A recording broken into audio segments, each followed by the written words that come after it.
လုပ်ကြပါအောင်လို့ဟာဒုက္ခပဲကွာ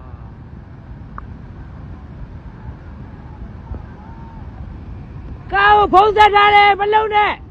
ဟောလဲကြမ်းမဟုတ်တော့ဘူး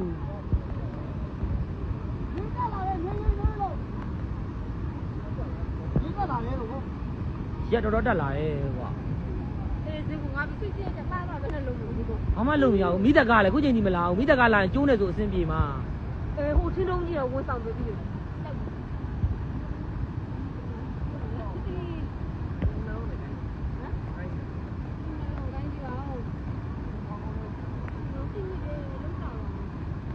ကလေးတွေရောကွာကားသမားမိုင်းရဲညကွာမိတက်ကကြောက်ပတော့နေလာမှာကိုဖုံးဆက်ထားတာပဲမိတက်ကလာရင်တော့ကျိုးရပိုင်းနဲ့ကျွမ်းရင်တော့ရနိုင်တာပေါ့